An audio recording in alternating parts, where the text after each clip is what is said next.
we'll do it. What's that? What is it? Does that come off the... That's organic matter. The daikon radish got down that far. We might find a fossilised wombat. Try and dig it up. Somebody? Where's the shovel? Am I going digging? Yeah. I'm going digging.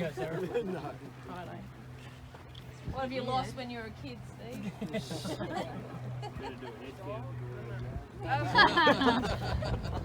So, just found where Donnie planted his bloody gold mine. it's kind of like fermented. Wasn't it yesterday So everyone lost their NBN? a dramatic change in pH.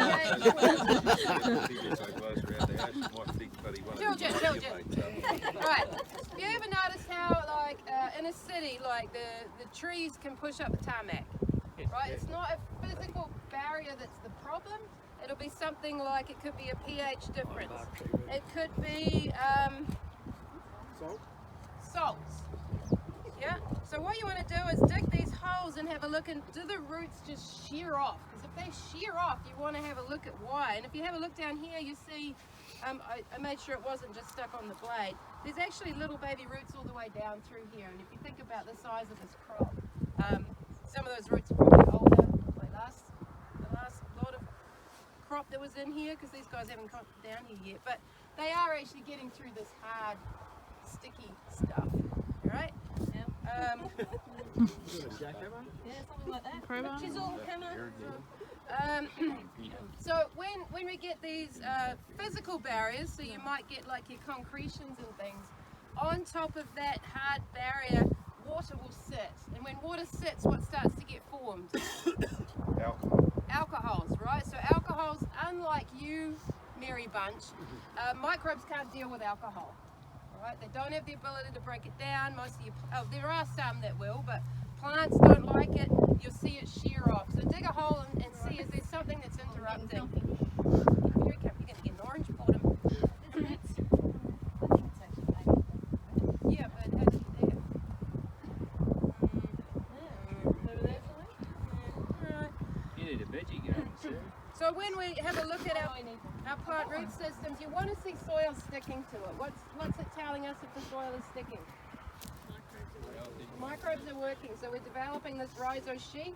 We call these Rastafarian roots, like dreadlocks, all right? So the thicker that dreadlock, then the more protection against changes in pH, against salinity, against aluminium toxicity. If you've got aluminium coming through into your plant, and it's pretty scary what's happening here in Australia, if the world finds out, you guys are in trouble, the amount of aluminium that's in your food, right? The buffer against aluminium in food is having this developed Rhizosheath, right? That plant and the microbiology around it can actually change that pH by as much as 2. So you might have a pH of 8. This plant's dealing with 6.5. You might have a 5, that plant can deal with a 7. Right, it's all about developing this Rhizosheath. So what's gonna get that really good aggregation? What does that? More roots.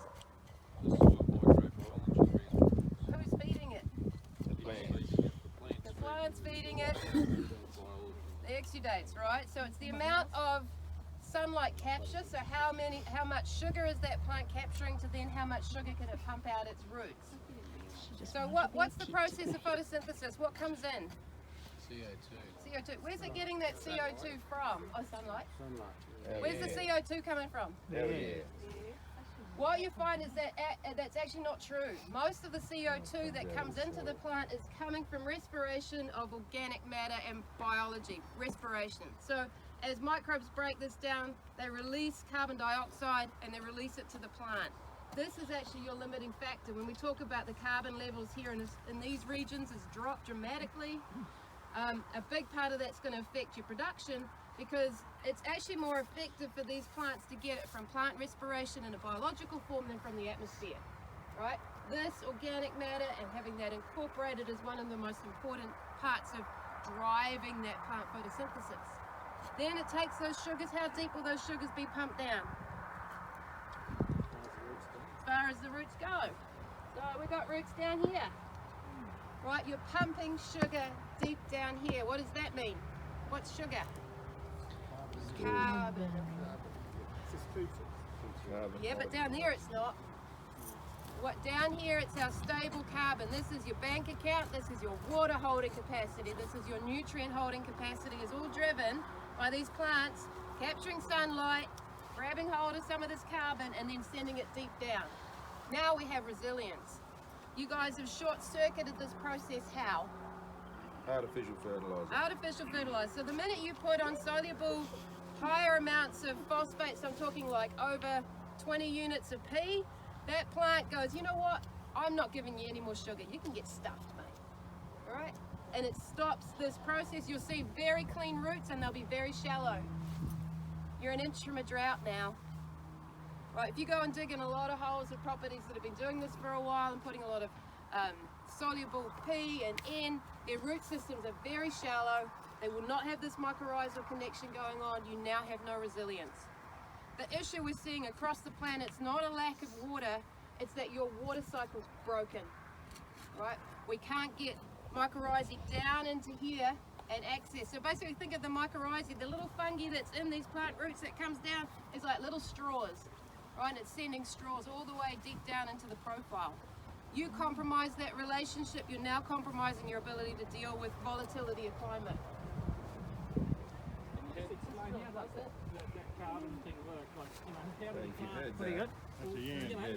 Said that after they spray it with glyphosate, there's no mycorrhizal fungi left.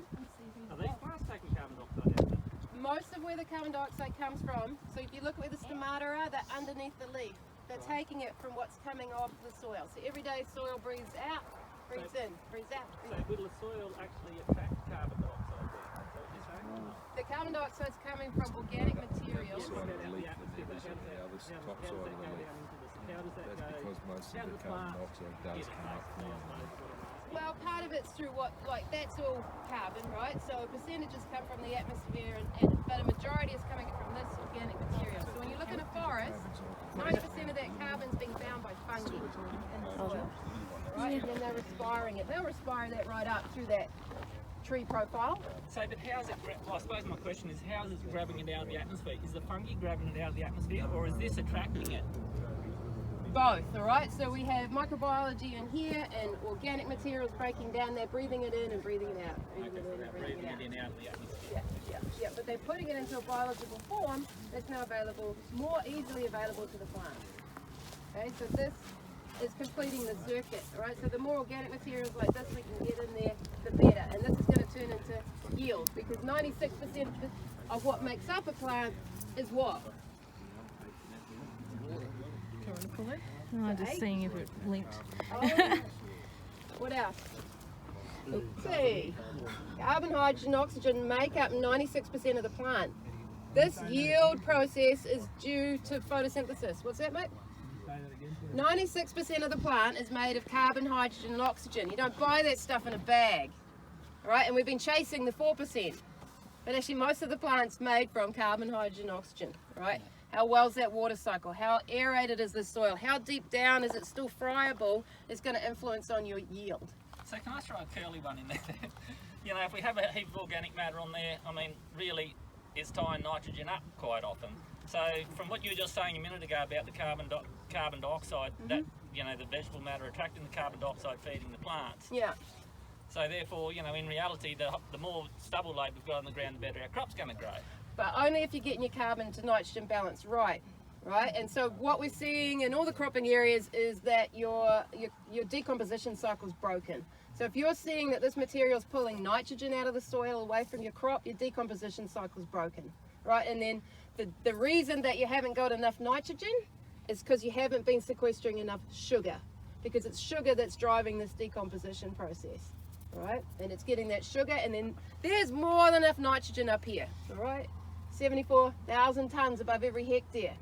The reason we're seeing this drawing it out of the soil from your plant is your nitrogen fixation process is broken, right? How do we get that optimized? How do we get that working? And it's driven by plants, plant photosynthesis and sugar, right? Decomposition is all about sugars. Right, so you want to look at what kind of crumb structure have I got in here. Are we seeing aggregation? Because who forms the aggregation? Yeah, your worms are going to help. Your insects are going to help. But what's driving that is sugars to feed the biology to start aggregation. And it's not the plant feeding the biology or the biology feeding the plant. They're all interrelated, okay? As we lift each one, they start to come up. So we should be seeing really good aggregation up in here. What I'm seeing is a very fine aggregate. Who makes the fine aggregates? Bacteria. So what could we possibly say about a soil like this? Bacterial dominated, all right? So in our little line, what kind of species are going to do well in here? Weeds. Generally your weedy type species, all right? Now we're going to need some more fungicides in the system. We've got to look at how do we build more fungi, because that's what makes the big aggregate. There's your water holding capacity, there's air movement, right? What's been compromising that? You can come in and rototill to your heart's content. Now you got to feed fungi. And feed fungi and feed fungi. If you're doing a pass on the field, think, how do I feed my underground livestock?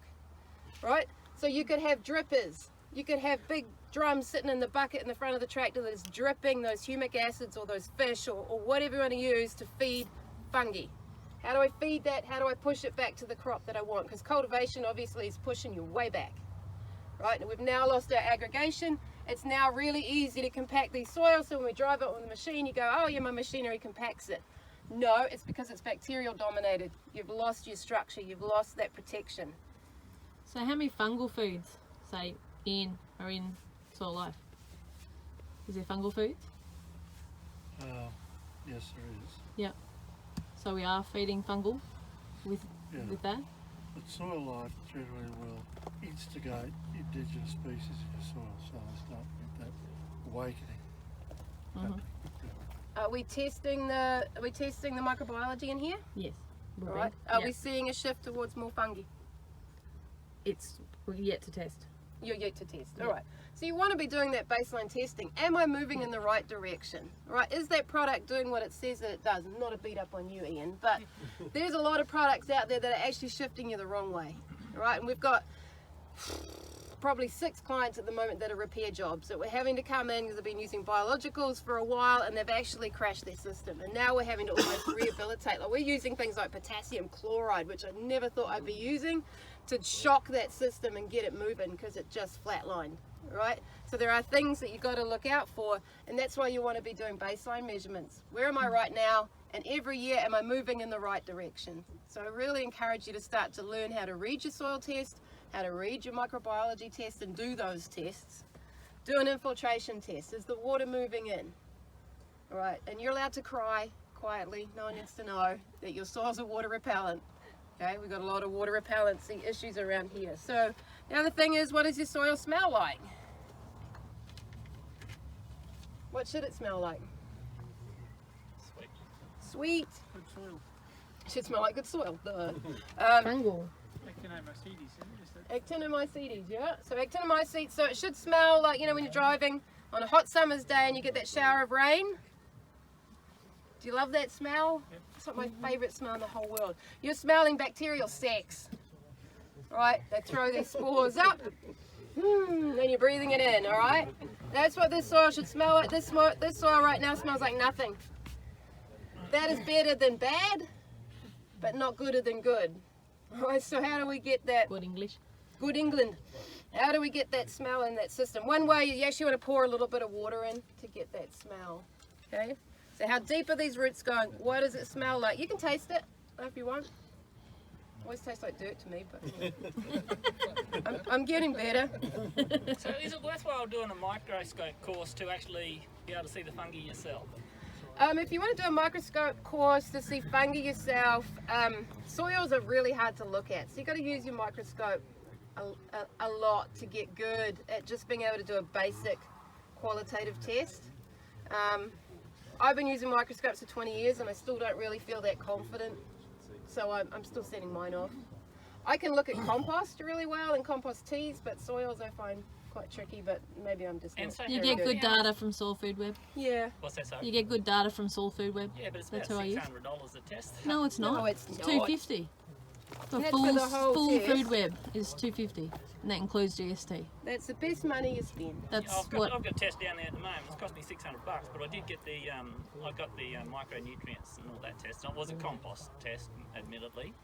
Okay, so if you did combined package where you do soil food web and they send it on to EAL, Yeah, that's it. it's 250 plus 176. Is what? Nicole, Yeah. Yes. how do you get oxygen in that chunk? So, how do we get oxygen in this chunk? Because what you'll see, Roots have to have oxygen to grow. yes.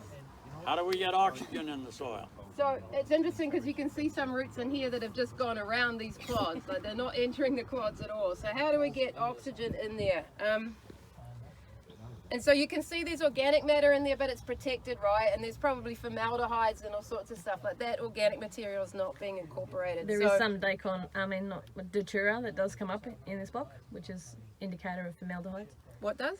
Datura, stramonium. Oh, right. So you see some datura.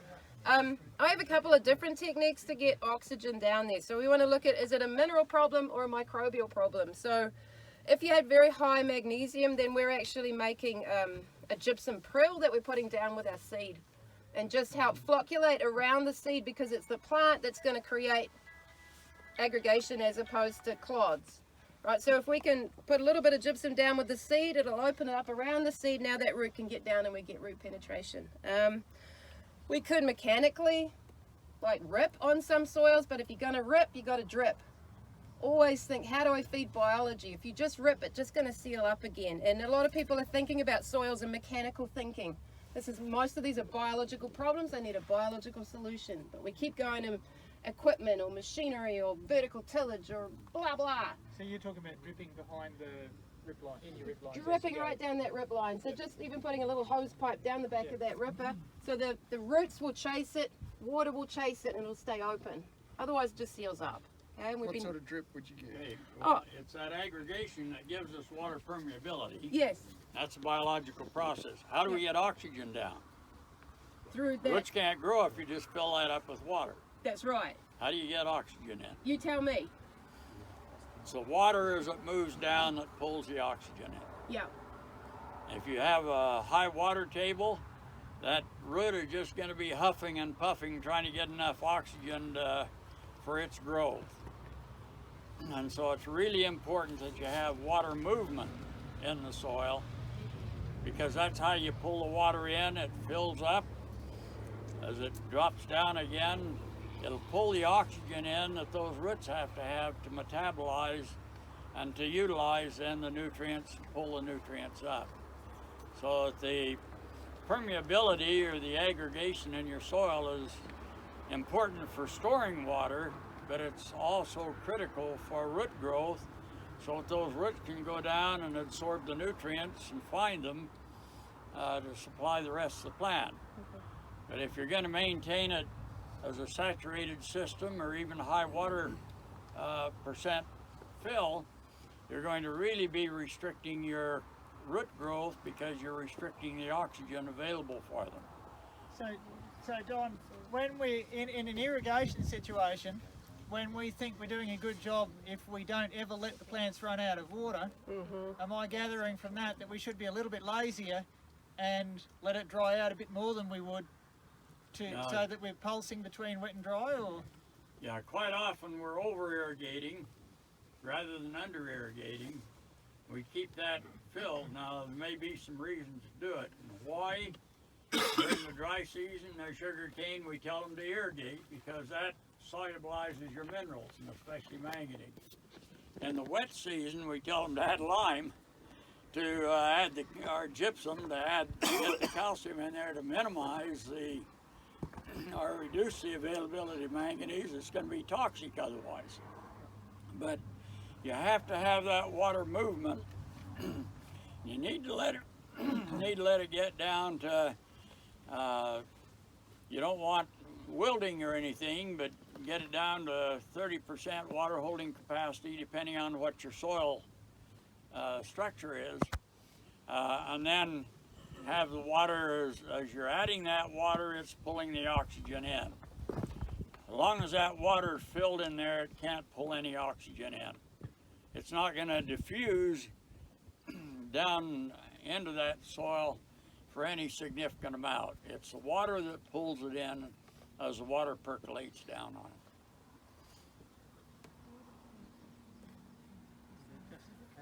With the gypsum, were you just talking about putting it on top of the No. ground, of the soil? Yeah, it's going to be water soluble enough that it'll, for those roots, it'll reduce your manganese availability.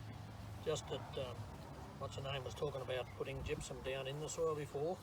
Yeah, Is that put right? It, put it in the furrow or down below before planting, so that you got it incorporated down to open that soil up, so that your root system has a place to go without struggling so hard.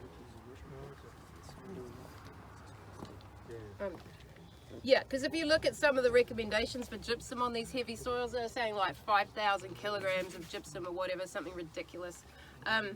You're only going to influence a tiny bit on that surface. It is soluble, but you're trying to use a hammer to deal with something that is actually just getting microbiology going. So we're using like, depends on the soil type, maybe 30 to 50 kilos down the drill per hectare, just to influence the plant so we can start to build aggregation, right? So yeah, it's expensive exercise putting it on top. Like when we look at regenerative agriculture and our outcomes, it should, your process should be cheaper, right? We should be spending less money, not more money. And that would be one of my measures for success. That's right. Like, Bless you. less money. Yeah, that's right. It was the timing. I thought, what is she saying? Right. You're one of the good ones that can do it. You've had it out of income for 12 months, and you're going to grow peanuts in it. Yep. What are you going to do with it next year? Be back in the corn. If you wanted to go back into peanuts, what would you have to do in its biological Yeah, I don't know. to Sarah, help what it do we keep it going? Why are you wanting peanuts backed up with peanuts? Well, some of us do that for around here. income? Yeah. Money. We put it under silk for 3 years or more, then we grow peanuts for 3 years. Mm-hmm. Because you could go back into like depending on the cost of the seed as a cover crop. And I'd say that's nearly something you do on an individual farm basis and paddock basis, Yeah. because we're all in a different position in terms of soil health. Whether that works. That's what Otherwise, you people I might work for fast do. track yourself to weeds, perhaps, or I don't know. You want to answer that one? It's 20 to 10. We got to go. Oh.